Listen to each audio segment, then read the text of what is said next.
Hello, let's have a chat about our garden calendar.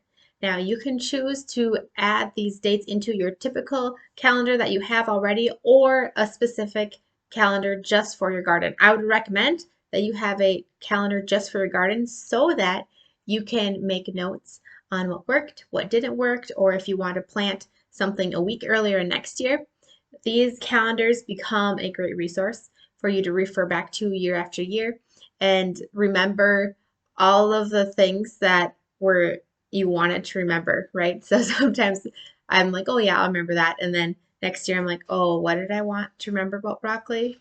So it's nice to just have it written down in a calendar and keep that calendar with your seeds and your gardening stuff so it's easy to refer back to when you are starting the process again the next year. There are lots of calendars that you can just go online and print them off for free and just like a little paper one. Otherwise, there's lots of stores sell them at a discount after January, which is nice.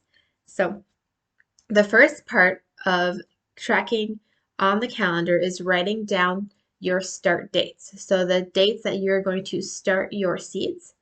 And then the second step would be writing down all of your transplant dates. So the date that you're going to take that seedling and transplant it into the garden.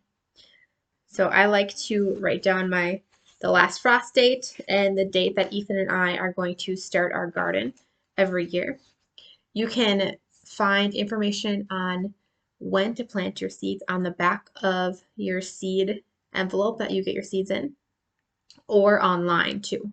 So there are online options such as like growing information that you can print off. This one is one I printed off for chard, and it will have a section that says when to sow. Let's see if you can see that. When to sow.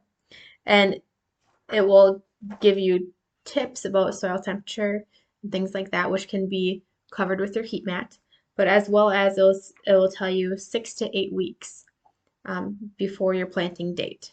So then I would just take my planting date and go back 6 to 8 weeks. I typically go back 8 weeks because Ethan and I like our plants to be a little bit stronger and sturdier and more established before we plant them into our garden. Now, if you do not want to do it the old-fashioned way, there are also links on the internet that will give you all of the information that you need. So I have two of them for you. One is based on your zip code. So you just type in your zip code, it will pull up where you're at, and then give you an entire list of plants.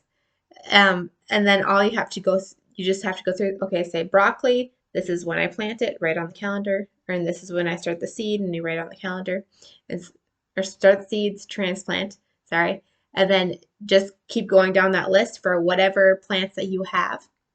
And there's also another option included below this video as well for online. And like between those two options, you should find all of the plants that you are planning to grow this year and be able to write them all on your calendar.